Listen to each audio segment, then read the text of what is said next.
एक 80 वर्षीय व्यक्ति अपने 45 वर्षीय उच्च शिक्षित बेटे के साथ अपने घर में सोफे पर बैठा था। अचानक उनकी खिड़की पर एक कौवा बैठ गया। पिता ने बेटे से पूछा, यह क्या है? बेटे ने जवाब दिया, यह एक कौवा है। कुछ मिनटों के बाद पिता ने अपने बेटे से दूसरी बार पूछा, यह क्या है? बेटे ने कहा, पिता, मैंने अभी आपको यह कौवा है कहा है। थोड़ी देर बाद बूढ़े पिता ने फिर से अपने बेटे से तीसरी बार पूछा, यह क्या है?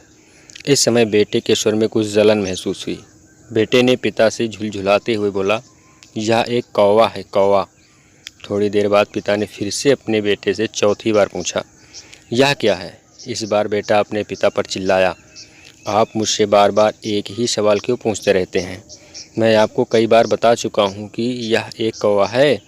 क्या आप इसे समझ नहीं पा रहे हैं? थोड़ी देर बाद पिता अपने कमरे में गए और एक पुरानी डायरी लेकर वापस आए, जिसे उन्होंने अपने बेटे के जन्म के बाद से बनाए रखा था।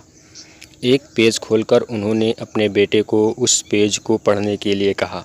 जब बेटे ने इसे पढ़ा तो निम्नलिखित शब्द डायरी में लिखे गए थे, आज मेरा 3 साल का छोटा बेटा सोफे पर मेरे साथ बैठा था जब खिड़की पर एक कौवा बैठा था। मेरे बेटे ने मुझसे 23 बार पूछा, यह क्या है? और मैंने उसे 23 बार जवाब दिया कि यह एक कौवा है। मैंने उसे हर बार प्यार से गले लगाया और उसने मुझसे 23 बार फिर से वही सवाल पूछा। मुझे इस बात से बिल्कुल भी चिढ़ नहीं हुई कि मैंने अपने मासूम बच्चे के लिए प्यार महसूस किया, जबकि बेटे ने उससे पूछा, यह क्या है? पिता को 23 बार पूरे सवाल का जवाब देने में कोई जलन महसूस नहीं हुई, और आज जब पिता ने अपने बेटे से सिर्फ 4 बार यही सवाल पूछा तो बेटे को चिढ़ और गुस्सा महसूस हुआ।